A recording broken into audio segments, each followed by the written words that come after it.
मेरे सामाजिक परिवार के सभी सदस्यों को नमस्कार। रात के 9:30 बज चुके हैं और अब वक्त हो गया है दृष्टिकोण यानी दिन भर की खबरों और उनके विश्लेषण का। तो एक तो बड़ी खूबसूरत खबर है आज और ढेर सारे आंकड़े आए हैं जो इस बात की गवाही दे रहे हैं, जो इसको प्रमाणित कर रहे हैं कि भारतीय अर्थव्यवस्था तेजी से सुधर रही है। और इस पर मैं विस्तार से बात करूंगा रात 10:30 बजे, तो उसको देखना मत भूलिएगा क्योंकि ढेर सारे जरूरी आंकड़े तो हैं ही। मैंने उनको बहुत, जिसको कहते हैं, जिसको मैं बार बार कहता हूं, कई बार आप लोग कुछ लाइटर नोट पे आ जाते हैं, जो बिंदु मिलाने की कोशिश मैं करता हूं, बिंदुवार जो समीक्षा करता हूं, वो विश्लेषण आपको देखने को मिलेगा। इसके साथ ही जो वित्त सचिव हैं उन्होंने ये कहा है कि सरकार एक और राहत पैकेज पर काम कर रही है। तो ये एक बहुत अच्छी खबर है, इससे बेहतर खबर हो नहीं सकती। और मैं तो कहता हूं कि अर्थव्यवस्था की बात तो किसी को भी, अगर खबर की बात कर रहे हैं, पत्रकारिता की बात कर रहे हैं, तो सबसे जरूरी है कि अर्थव्यवस्था की बात होती रहे। चाइनीज वायरस के मामलों में कमी आ रही है, हालांकि दिल्ली में मामला थोड़ा गंभीर होता दिख रहा है। अब फिर से गृह मंत्रालय ने कहा है कि हम ट्रेस कर रहे हैं, ट्रैक कर रहे हैं, टेस्ट कर रहे हैं, लेकिन कुल मिलाकर स्थिति बहुत अच्छी नहीं है। और महाराष्ट्र की स्थिति अच्छी नहीं, केरल की स्थिति अच्छी नहीं, दिल्ली की स्थिति अच्छी नहीं। तो ये अगर राज्य गड़बड़ करेंगे तो देश के दूसरे राज्यों में संकट बना रहेगा। अर्थव्यवस्था में जिसमें तेजी की, बेहतरी की बात कर रहा हूं, वो नहीं हो पाएगा।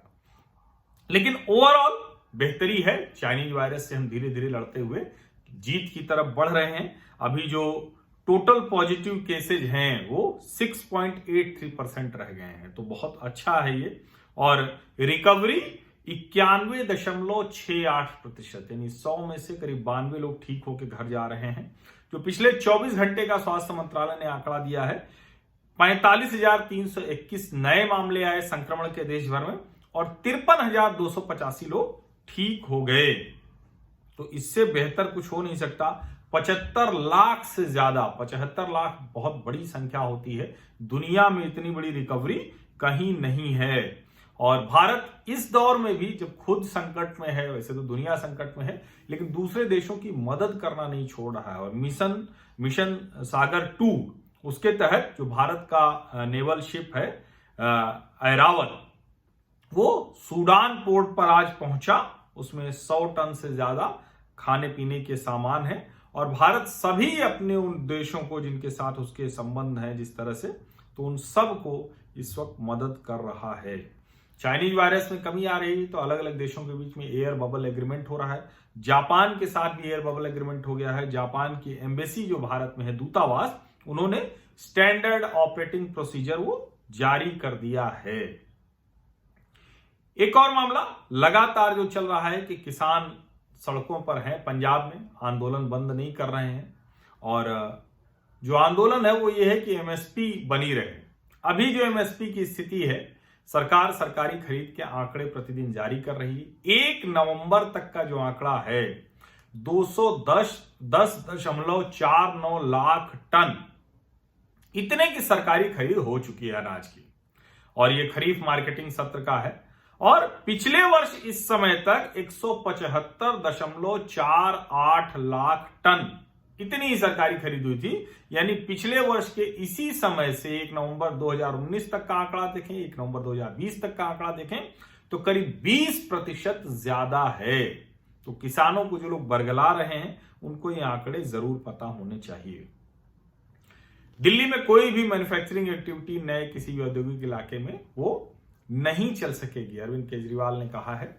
वो इस वक्त जो पोल्यूशन है, जो पर्यावरण का मसला है, उसको देखते हुए, और जो अजय भल्ला जो गृह सचिव हैं, उन्होंने कहा है कि टेस्टिंग, ट्रेसिंग, ट्रीटमेंट, इस पर सरकार काम कर रही है। हरियाणा में जो बच्ची निकिता को गोली मार दी, तौसीफ और रेहान, तौसीफ की गिरफ्तारी हुई। उसके बाद उसमें लव जिहाद का मामला सामने आया, उसके पिता ने आरोप लगाया। और अब हरियाणा की सरकार के, वहां के गृह मंत्री अनिल विज ने कहा है कि हम इस पर कानून बनाने की सोच रहे हैं, क्योंकि ये सब चीजें कानून से ही ठीक हो सकती हैं।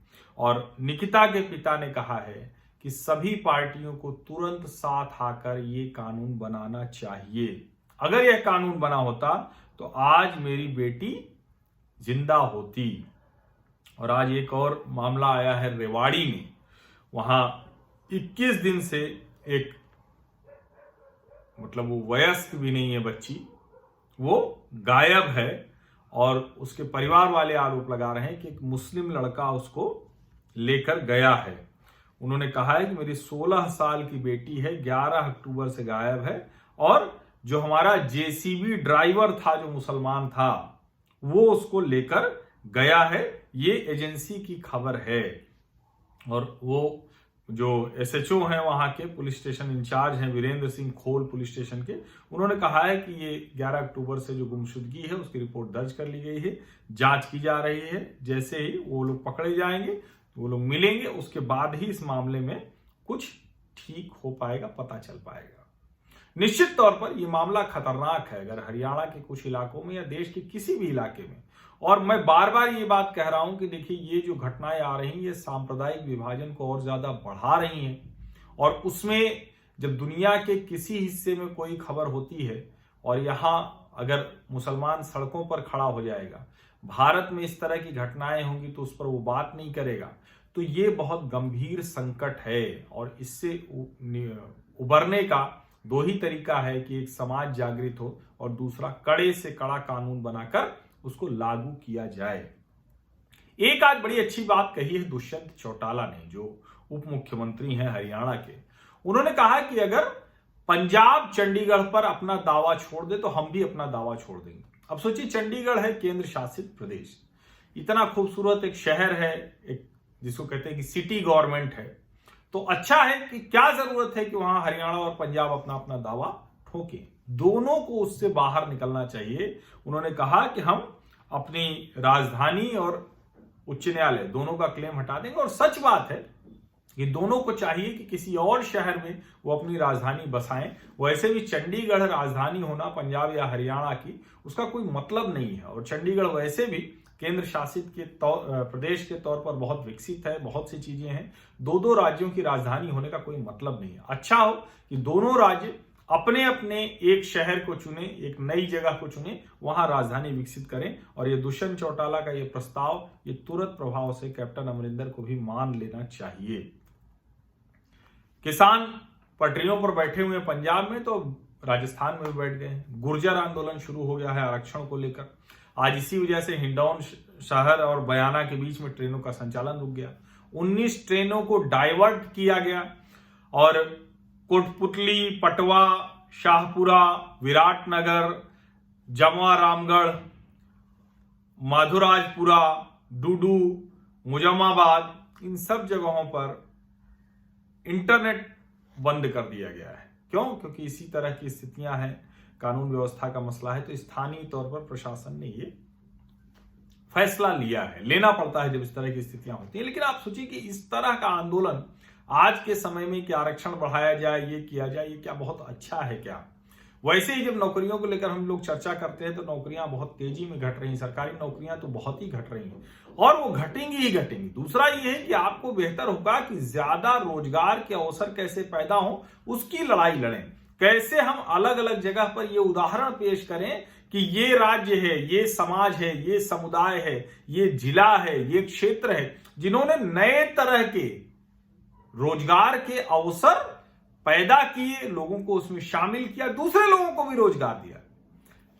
ये बहुत अच्छा तरीका नहीं है और इससे लगातार जो मौके होंगे वो भी कम होंगे, जो उद्योग कारोबार धंधे चल रहे होंगे वो भी कम होंगे, जो सरकारी जो संपत्ति है उसका भी नुकसान होगा और आम लोगों के जनजीवन में मुश्किल होगी। मुझे लगता है कि ये समझना चाहिए और इसको सभी जो इस तरह का आंदोलन करते हैं उनको ये समझना चाहिए कि आप भले ही अपनी राजनीति चमका लें, लेकिन कुल मिलाकर न तो ये उस समुदाय के लिए, समाज के लिए अच्छा है, न उस क्षेत्र के लिए अच्छा है, न राज्य के लिए अच्छा है, न देश के लिए अच्छा है। महाराष्ट्र के साकीनाका क्षेत्र से 3 अवैध बांग्लादेशी और 2 एजेंट पकड़े गए हैं। अब ये 3 अवैध बांग्लादेशी मतलब क्या हुआ? बार बार इसी की बात हो रही है। बांग्लादेशी जो अवैध तरीके से भारत में घुस आते हैं और बार बार ये कहा जाता है ना कि अरे बांग्लादेश तो बहुत पर कैपिटा इनकम बढ़ गई, बड़ी औद्योगिक स्थिति अच्छी हो गई, बड़ा वहां जो है कारोबार अच्छा हो गया। लेकिन इतना कुछ अच्छा होता तो बांग्लादेशी भाग भाग कर भारत में नहीं आते। और इसी सब के लिए नागरिकता कानून की जरूरत है, इसी सब के लिए नेशनल रजिस्टर ऑफ सिटीजनशिप की जरूरत है, एनआरसी की जरूरत है।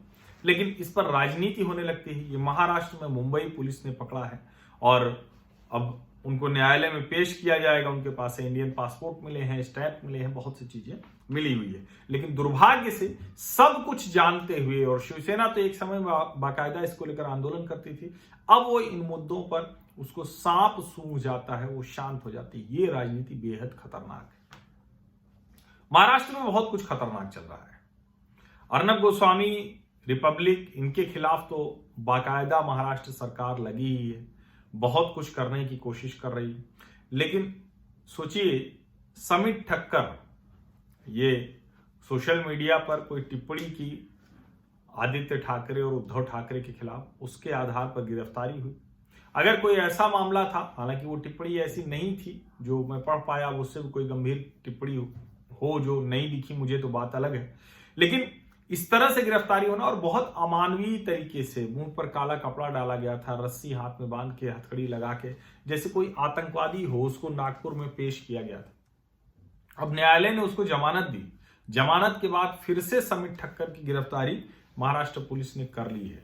और ये बहुत, इसको कहते हैं ना, प्रताड़ित करने का तरीका है। आपको ध्यान में होगा, नेवी के रिटायर्ड ऑफिसर की आंख जो है वो बच गई किसी तरह से, उनको शिव सैनिकों ने पीट दिया था। एक और कार्यकर्ता जो विश्व हिंदू परिषद का था, उसको उसका सर मूंड दिया था। तो इस तरह से अगर सरकार चलाएंगे और इस तरह से, तो ये बहुत खतरनाक है। और मैं तो कह रहा हूं कि अगर कोई ऐसा मामला था, निश्चित तौर पर कानूनी कार्रवाई होनी चाहिए। लेकिन ये बदले की भावना से कार्रवाई और प्रताड़ित करना, ये बेहद खतरनाक है, लोकतंत्र के लिए अच्छा नहीं। साकीनाका से 3 अवैध बांग्लादेशी पकड़े गए। तो कर्नाटक में जो दंगे हुए थे, उन दंगों में कांग्रेस के जो पूर्व मेयर हैं, बृहत बेंगलुरु महानगर पालिके BBMP, उसके मेयर और कांग्रेस नेता संपत राज, उनको जो असिस्टेंट ज्वाइंट कमिश्नर हैं BR वेणुगोपाल ATC के, उन्होंने कहा है कि आप पेश होइए। ये DJ हल्ली और KG हल्ली थाना क्षेत्र में जो पिछले महीने दंगे हुए थे, हिंसा हुई थी, उसके मामले में इनसे पूछताछ की जा रही है। केरल में तो कमाल ही, सोने की तस्करी का मामला, लाइफ मिशन का घोटाला, और जाने क्या क्या वहां हो रहा है। अभी प्रिंसिपल सेशन कोर्ट जो वहां की अदालत है, उन्होंने इन्फोर्समेंट डायरेक्टरेट को कहा है कि अगले 3 दिनों तक स्वप्ना सुरेश, सरित PS और संदीप नायर, इनसे पूछताछ आप कर सकते हैं। स्वप्ना सुरेश को जो वहां की विजिलेंस और एंटी करप्शन ब्यूरो है, उन्होंने भी इन तीनों को Vadakkan cherry life mission scam, इस मामले में भी आरोपित किया है। यानी ये लोग बैठ के क्या क्या कर रहे थे, और सरकार के भीतर बैठे हुए थे। जो विजिलेंस और एंटी करप्शन ब्यूरो है, उसने M शिवशंकर को भी उसमें 5वें आरोपी के तौर पर नाम डाला है, Vadakkan cherry life mission scam. अब ये सब जब सामने आता है तो लगता है कि एक पूरी सरकार किस तरह से काम कर रही है।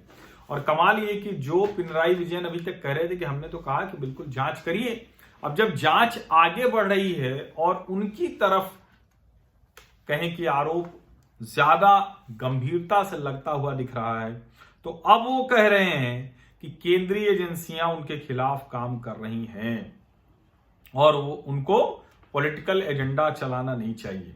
जो तिरुवनंतपुरम में वो अदालत ने जो फैसला दिया है, इसको अगर आप ध्यान से समझें कि एक ही मुख्यमंत्री का जो एक प्रमुख सचिव है, वो सोने की तस्करी के आरोपियों से जुड़ा हुआ है, वो लाइफ मिशन स्कैम में जुड़ा हुआ है, वो दूसरे कई ऐसे मामलों में जुड़ा हुआ है, और वो प्रिंसिपल सेक्रेटरी था, अब जाके हटा है। सीधे तौर पर उनकी इन्वॉल्वमेंट है। ये सारा आरोप लगा रहे हैं जो MOS हैं MEA में V मुरलीधरन। वो कह रहे हैं कि बहुत स्पष्ट है, जो विजिलेंस और एंटी करप्शन ब्यूरो की जो फाइंडिंग्स आई हैं, वो कह रही हैं कि ये केरला CMO ये दोषी हैं, इनका दोष है इसमें।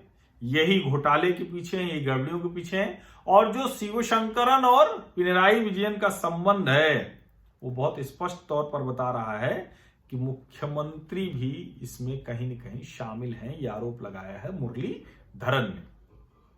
पश्चिम बंगाल, भाजपा कार्यकर्ताओं की लगातार वहां हत्याएं हो रही हैं। टीएमसी से आया नेता अगर भाजपा में आ गया तो मार्केट में आत्महत्या उसकी दिख जाती है, वो लटका हुआ दिखता है। कोई कहीं मार दिया जा रहा है, बुरा हाल है। आतंकवादी पकड़े जा रहे हैं, लेकिन ममता बनर्जी की सरकार पर पता नहीं क्यों लोग बात नहीं कर रहे हैं। और बड़ा दुर्भाग्य है कि मुख्य धारा की मीडिया में उसकी चर्चा बहुत कम होती है। कल भी एक भाजपा कार्यकर्ता की हत्या कर दी गई, उसको लेकर सिलीगुड़ी में भाजपा कार्यकर्ताओं ने थाना घेरा। लेकिन सवाल यही है कि भारतीय जनता पार्टी जब इस तरह से लड़ाई वहां लड़ रही है तो क्या ये मुख्य धारा की मीडिया को नहीं देखना चाहिए? और देश के किसी भी हिस्से में इस तरह की घटना हो, उसकी खबरें क्यों नहीं आती हैं? क्यों ऐसी जगहों पर जाकर, क्या सचमुच पत्रकारिता करने वाले कहीं न कहीं एक खास तरह की ग्रंथि से पीड़ित लोग हैं जो मुख्य धारा में इसकी बात करने से बचते हैं, या इस तरह से करते हैं जिससे कि वो बच जाएं जिनकी बात कर रहे हैं, जिनके ऊपर आरोप लग रहे हैं? आज भी एक और अलकायदा का आतंकी पकड़ा गया है 32 साल का, और जो केरल और बंगाल से लगातार अलकायदा और आईएसआईएस के लोग पकड़े जा रहे हैं। एनआईए लगातार इन राज्यों से ऐसे लोगों को पकड़ रही है। ये बेहद खतरनाक है। अगर किसी राज्य में इस तरह से आतंकवादी संगठनों के जो रेडिकल इस्लामिक टेररिज्म से जुड़े हुए हैं, टेररिस्ट हैं, ऐसे लोग पकड़े जा रहे हैं, तो ये देश की जो आंतरिक सुरक्षा है उस पर बड़े खतरे के प्रति आगाह करता है। यहां तो जाकर राजनीति से बचना चाहिए, क्योंकि जानते तो सब हैं। आखिर जो आज अवैध बांग्लादेशी शिवसेना नहीं बोल रही, आज अवैध बांग्लादेशियों पर ममता जी नहीं बोल रही, यही ममता बनर्जी सोमनाथ चटर्जी के ऊपर इन्होंने कागज फाड़कर फेंक दिया था। तो मतलब आप जो समस्या है, जो गंभीर समस्या है, उससे आंख कैसे मूंद सकते हैं सिर्फ इसलिए कि आपकी सत्ता चलती रहे, सिर्फ इसलिए कि कुछ दिन आप मुख्यमंत्री रहे, आपके लोग मंत्री रहे, आपका शासन, इतने भर के लिए। देश के साथ ऐसा कम से कम, ठीक है, आप किसी भी पार्टी की लड़ाई हो, बिल्कुल सब सत्ता के लिए ही है, और बिल्कुल ममता बनर्जी को अधिकार है कि वो भाजपा को सत्ता में कभी ना आने दें। लेकिन क्या आतंकवादियों की जो धरपकड़ हो रही है वो उनको नहीं दिख रही है? राज्य में कानून व्यवस्था ध्वस्त हो रही है, हर दूसरे चौथे दिन वहां से कुछ न कुछ हथियार, गोला बारूद, बम पकड़ा जाता है, वो उनको नहीं दिख रहा है। अवैध बांग्लादेशी नियमित तौर पर घुसे चले आ रहे हैं, वो उनको नहीं दिख रहा है। अगर ये सब चीजें नहीं दिख रही हैं, कट्टरता, हिंसा, इस तरह का बवाल, तो ये बेहद खतरनाक है। पश्चिम बंगाल की धरती बहुत उपजाऊ, बहुत ऊर्जावान लोगों की धरती रही है। पहले वामपंथ ने उस धरती को बुरी तरह से बर्बाद किया, अब ममता बनर्जी और ज्यादा खतरनाक तरीके से काम करें, ये ठीक नहीं है। लोकतंत्र के लिए बेहतर होगा कि बिल्कुल वो अपनी लड़ाई लड़ें, सत्ता अपनी बचाने के लिए जो कुछ भी कर सकती हैं वो करें, लेकिन वो देश विरोधी हरकतें अगर कोई कर रहा है तो उसके साथ खड़ी नजर ना आए किसी भी हाल में। उनको ये दिखना चाहिए कि नहीं, हम ऐसे लोग, और राज्य की सत्ता जो चला रहा होता है उसके ऊपर ये जिम्मेदारी बहुत ज्यादा हो जाती है, और प्रचंड बहुमत से जीत कर आएंगे। जम्मू कश्मीर, भारतीय जनता पार्टी के जिले के वाइस प्रेसिडेंट, उनके गांदरबल के, उनके ऊपर हमला किया था गुलाम कादिर पर, तो उसमें एक आतंकवादी शब्बीर ए शाह, उसको मार दिया गया था, और एक कांस्टेबल मोहम्मद अल्ताफ वो शहीद हो गए, उनको जान गंवानी पड़ी। लेकिन के पोसवाल जो एसएसपी हैं गांदरबल के, उन्होंने एक और आज बात बताई है। जांच में पता चला है कि कैसर अहमद शेख जो वहां हॉस्पिटल सिक्योरिटी गार्ड के तौर पर काम कर रहा था, वो भी आतंकवादियों से जुड़ा हुआ था। हिजबुल मुजाहिदीन का सक्रिय सदस्य था वो। उसके अलावा दो और उसके सहयोगी थे जो एटीएम गार्ड के तौर पर काम कर रहे थे और प्राइवेट सिक्योरिटी गार्ड के तौर पर काम कर रहे थे हॉस्पिटल में। अब वो सब पकड़े गए हैं। आप सोचिए, गांदरबल के एसएसपी ने जो बताया है, ये कितना बड़ा खतरा है। और उस सब से लड़ने की बजाय, आतंकवाद से लड़ने की बजाय, आतंकवाद के खिलाफ अभियान लड़ाई चलाने की बजाय, फारूक अब्दुल्ला, उमर अब्दुल्ला, महबूबा मुफ्ती, सज्जाद लोन या दूसरे जो कश्मीरी नेता हैं, वो 370 वापस लाने की लड़ाई लड़ना चाहते हैं। इसी से आप समझिए इनकी नीयत में कितना खोट है, इनकी मंशा कितनी खराब है। ये चीन को लाकर 370 लाना चाहते हैं, पाकिस्तान को लाकर फिर से अपनी सत्ता चाहते हैं।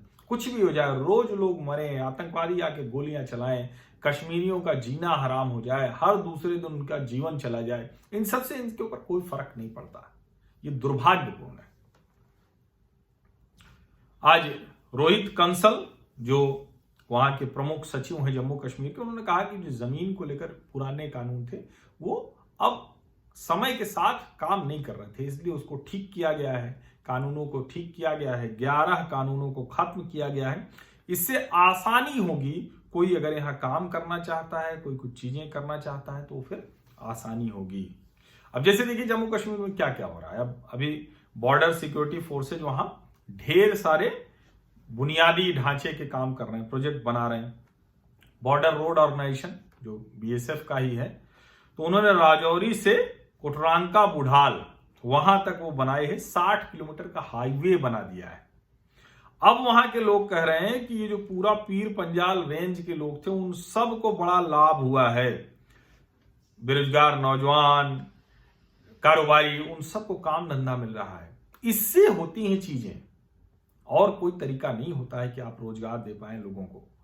अभी आज इंडियन रिजर्व पुलिस की जो 19वीं बटालियन है, उन्होंने चक दरब खान कठुआ जिले में एक बढ़िया लैब, कंप्यूटर लैब वो दिया बच्चों के लिए। इस तरह की जब चीजें होती हैं तो लोगों का जीवन स्तर बेहतर होता है, और यही करने की जरूरत है। ये दुर्भाग्य से जो राज्य सरकार में लंबे समय तक अब्दुल्ला मुफ्ती रहे, वो ये नहीं कर पाए। उन्होंने इस तरफ ध्यान ही नहीं दिया। जमीन कब्जाना, अपने सुख सुविधा का इंतजाम करना, इसमें लगे रहे। आतंकवादी गतिविधियां होती रहे, अलगाववाद बढ़ता रहे, जम्मू कश्मीर के बच्चों का जीवन खराब होता रहे, इससे उन्हें कोई फर्क नहीं पड़ा। उत्तर प्रदेश में 4 लोगों को पकड़ा गया है, गिरफ्तारी हुई है, उनके खिलाफ मामला दर्ज किया गया है। अब वो बड़ी बड़ी बेहूदी हरकत उन्होंने की। वो नंद भवन मंदिर गए और वहां जाकर मथुरा में उन्होंने नमाज पढ़ी। 2 लोगों ने नमाज पढ़ी और 2 ने वीडियो बनाया, जो एफआईआर में लिखा हुआ है। अब सवाल यह है कि इस तरह की हरकतें करके आप क्या करना चाहते हैं? क्यों लोगों को भड़काना चाहते हैं? अगर आपकी सचमुच बड़ी श्रद्धा है नंदलाला में, तो वहां जाके आपको नमाज करने की क्या जरूरत थी? और नमाज करना ही था तो आप बाहर निकलते, कहीं और जाके करते। ये निश्चित तौर पर इरादतन गैर इरादतन जो भी है, लेकिन ये बुरा काम है, गलत किया गया है। ये सीधे तौर पर सांप्रदायिक विभाजन, खाई बढ़ाने वाली हरकत है। बिहार में चुनाव चल रहा है और अब जहां पहुंच गया है बेहद महत्वपूर्ण है, क्योंकि कल 3 तारीख को 94 सीटों पर चुनाव होना है। बेहद महत्वपूर्ण सीटें हैं, बहुत ज्यादा सबकी प्रतिष्ठा दांव पर लगी हुई है। कितना अब काम आएगा चिराग का दांव, ये समझ में आएगा। भाजपा कितना, जो उन्होंने जिसको कहते हैं कि एक नए तरह की रणनीति है, हालांकि वो मानते नहीं है, वो क्या सचमुच काम करेगी या उनका नुकसान करेगी, वो सब कल दिखेगा। आज जेपी नड्डा ने रोड शो किया, तेजस्वी जगह जगह गए, चिराग रैलियां और रोड शो कर रहे थे, नीतीश कुमार ने किया। सब अपना अपना जो कहते हैं ना कि आखिरी ताकत, आखिरी समय की वो लगा रहे थे।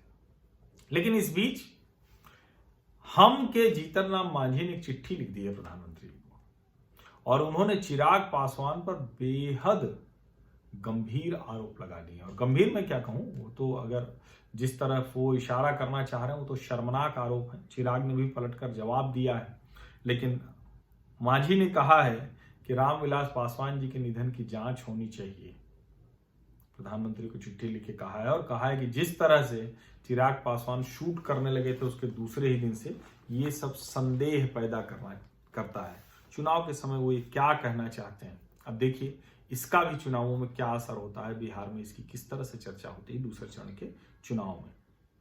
आज वहां योगी आदित्यनाथ जी भी थे, बड़ी उनकी डिमांड है। वहां बोलते हुए उन्होंने कहा कि अयोध्या से सीतामढ़ी बढ़िया हाईवे बनाने जा रहे हैं और 5 से 6 घंटे में हम पहुंच जाएंगे। मुझे लगता है बिहार के लिए ये सबसे जरूरी है। उत्तर प्रदेश में बहुत कुछ हो गया है, बहुत तेजी में हो भी रहा है। अगर ये हो तो बहुत सी चीजें ठीक हो जाएंगी। उन्होंने कहा कि हम आपको बताने आए हैं कि अयोध्या में राम मंदिर, भव्य राम मंदिर का निर्माण हो रहा है।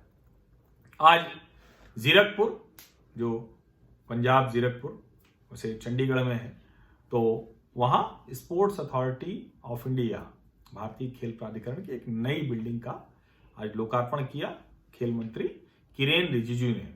अब उन्होंने कहा कि इससे पंजाब, हरियाणा, चंडीगढ़, जम्मू कश्मीर, लद्दाख, हिमाचल, उत्तराखंड, इनके जो बच्चे हैं खेल खिलाड़ी निकलेंगे, उनको और बेहतरी मिलेगी।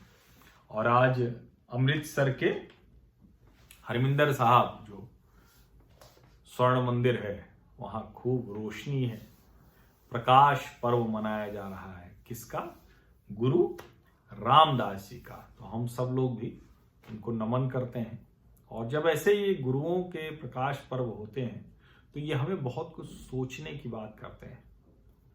उनकी सीख, उन्होंने जो कुछ कहा और जिसके लिए उन्होंने सिख बनाए, ये सोचिएगा जरूर। ये जो भी सिख है वो जरूर सोचें इसको। वैसे तो सभी को उनकी सीख जो है वो प्रेरणा देती है, बेहतरी करती है। बहुत बहुत धन्यवाद। और क्योंकि बिहार चुनाव है, ढेर सारी खबरें रहती हैं, तो कभी कभी ये दृष्टिकोण रह जाता है, लेकिन ये नियमित रहेगा। और हो सकता है कि किसी दिन जब कुछ ज्यादा खबरें और कुछ ऐसी चीजें हो जाए तो न रहे। लेकिन रात 10:30 बजे देखना मत भूलिएगा कि भारतीय अर्थव्यवस्था अनुमान से तेजी से जो सुधरने की बात मैं कर रहा हूं वो कितनी ठीक है। आंकड़े, तर्क, तथ्य के साथ पूरा भरपूर आर्थिक विश्लेषण। बहुत बहुत धन्यवाद।